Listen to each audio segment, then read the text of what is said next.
Welcome back to our last session on the book of Ruth with chapter 4. Last session, we dealt with chapter 3, and we looked at the marriage proposal of Ruth to Boaz, and we were left with like a cliffhanger. Will this actually work out? Will they get together? Or will this other kinsman take Ruth? So now let's look to chapter 4 and see how this plays out. So here, with my first slide, I've got a picture of the city gate, because what takes place in Ruth 4, the major area of the events, is at the city gate. Now, this is not the city gate of Bethlehem, sadly, because today a lot of the ruins at Bethlehem have been built up with modern buildings and so forth. But here is a site, an ancient site about the same time. And you see the city gate, and just to point out here, this is where you would enter into the city through the gateway. And these are chambers on either side of the entranceway. So there would have been wooden gates that would have hung on here, that would open and shut.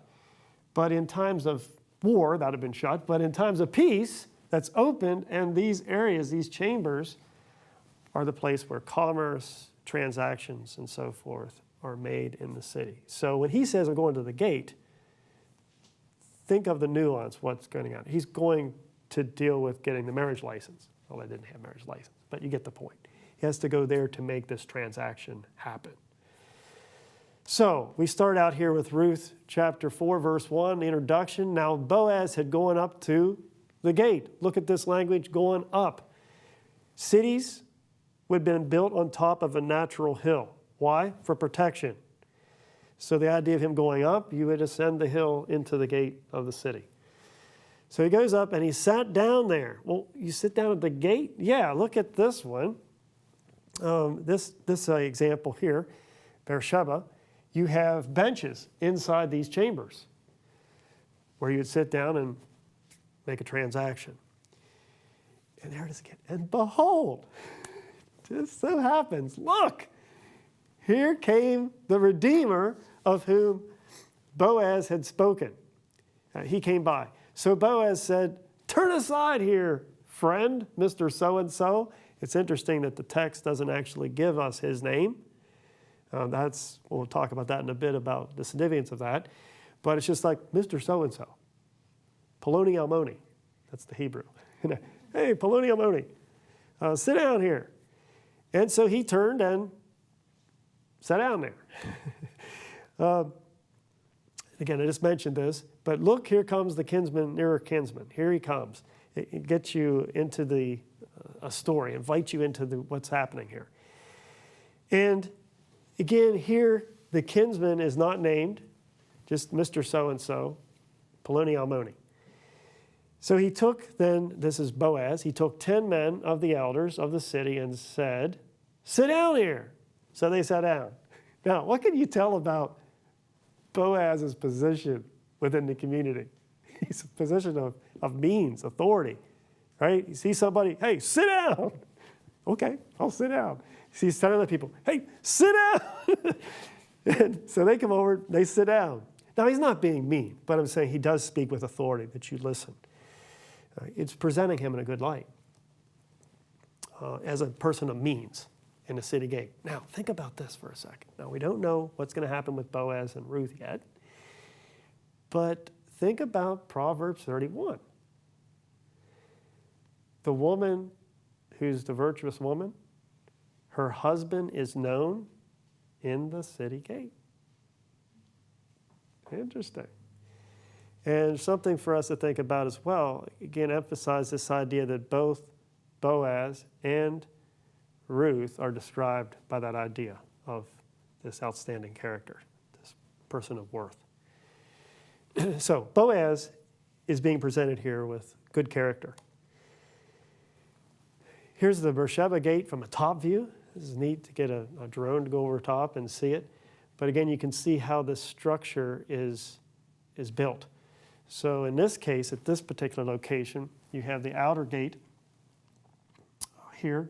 You come in, you ascend the hill, then you make a turn, and you come into the city proper. Again, that would be a good thing for defense reasons. It's difficult to navigate an army through changing directions like that. So it's a way to build more defense. So again, he's portrayed as a person of means at the gate. And then in verse 3, he unpacks to the Redeemer about what's going on, what's the nature of his calling him to sit down here and talk. So he said, Naomi has come back from the country of Moab, and she's selling the parcel of land that belonged to our relative Elimelech. Again, they're both kinsman redeemers here, but you're first dibs. So I thought I would tell you of it and say, buy it in the presence of those sitting here today. These are witnesses. They're sitting down here. They're listening to this story and what's unfolding here. And in the presence of the elders of my people. If you will redeem it, redeem it. Here's your option. But if you will not, tell me that I may know, for there is no one besides you to redeem it, and I come after you. You got first dibs on this option to purchase, to redeem this family. But after you, if you decline, then I'm the one in the list next. And he said, what? I will redeem it. And you're like, oh no, Ruth and Boaz, what's going to happen? The pension builds, right? But then, well, of course, yeah, here I have it on here on the slide here. Tension in the narrative builds whenever the kinsman agrees to purchase the property. But then Boaz said, the day that you buy the field from the hand of Naomi, you also acquire Ruth the Moabite. You know that's part of the deal. Okay, it's not just a land transaction. Ruth the Moabite, the widow of the dead, in order, for the purpose of. Why? For the purpose of perpetuating the name of the dead in his inheritance. Then the Redeemer said, well, I can't redeem it for myself, lest I impair my own inheritance. Take my right of redemption yourself, for I cannot redeem it. You're like, whew, okay, so it's back on. But there's some question to think about it. I'm not going to suggest an absolute answer to this. We have to, something to really wrestle with and think. But why might Boaz have withheld the information about Ruth being part of the deal? I mean, was he being sneaky about this? I take the proposal, no, he wasn't being sneaky about this. He was assuming that this guy knew the deal, and he didn't want to make it public and have him have disgrace, that he would say, I'm not going to take her. But he could just quietly say, no, I'm not going to do this, rather than it being brought out to actually threaten his situation. You'd have to deny it after accepting it, which is actually sadly what happened. And again, that may play into the reason why this person's not named, just Mr. So-and-so. It may be to either hide his identity, or some people have actually proposed, it's like this person isn't being worthy of respect because he didn't do what his responsibility was for Ruth. And so in a book where names are given, that's what's interesting, by the way. Remember, the book starts out in chapter 1. Everybody's named. Not just the men. The women are named, because women are key players in this story. But here's this guy. He's just a Mr. So-and-so. We're not told his name. So there's some things to consider there and think about why might that be the case.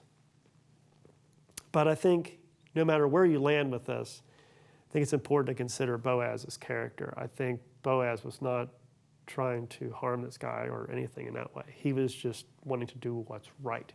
Remember, he wanted to give him the first option in this, because it is a financial venture as well. He's going to get this inheritance, but the inheritance that he's purchasing is also to give back to the people that actually are from the inheritance. This sounds like bad on our ears, right? That you're purchasing people. You're going to buy Ruth. You're going to buy a wife. But we have to remember this is a different culture. This is not a negative thing. This isn't treating Ruth as chattel, okay? Not as property. It's actually you are taking yourself, putting yourself underneath the obligation of caring for this individual.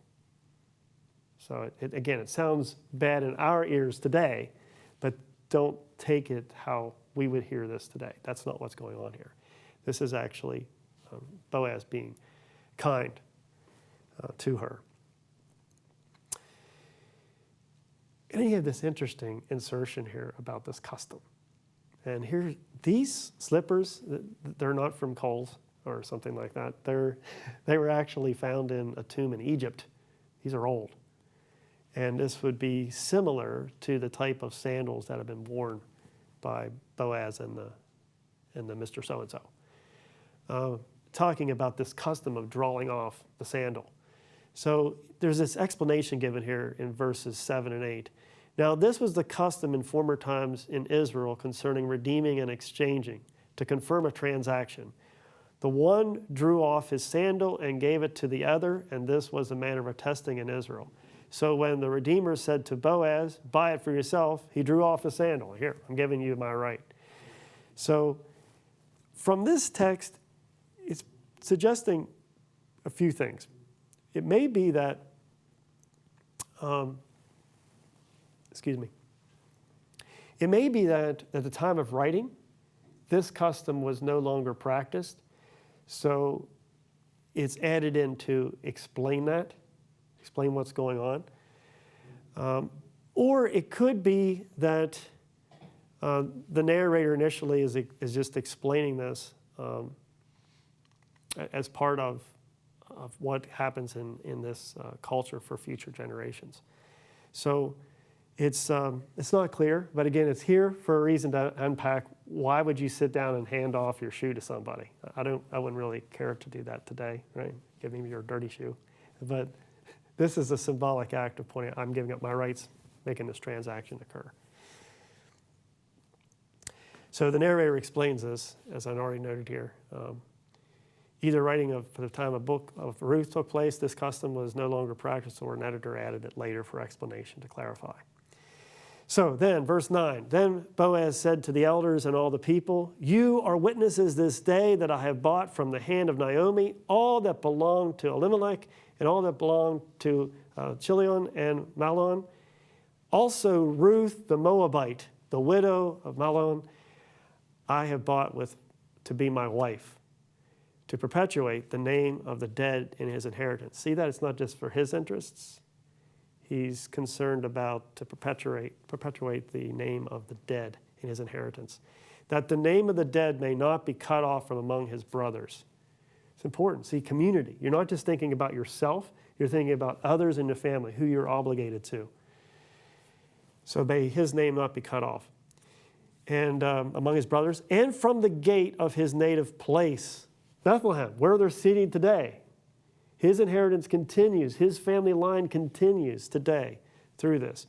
You are witnesses this day. This is proclaimed. You're sitting here that this is actually a transaction that occurred. So it's like, yes, the transaction's done. The marriage occurs. So we see here Boaz's faithfulness in being Ruth's redeemer. This further shows his knowledge of the law and his righteousness and in the just character, right? What God seeks after in people, that you would both exhibit righteousness, being righteous, and justice. So he's doing that in his knowledge here. And then note what the people respond here. Then all the people who were at the gate and the elders, so not just the people who were witnesses, but the people that saw this here, we are witnesses, they say. May the Lord make the woman who is coming into your house like Rachel and Leah, who together build up the house of Israel.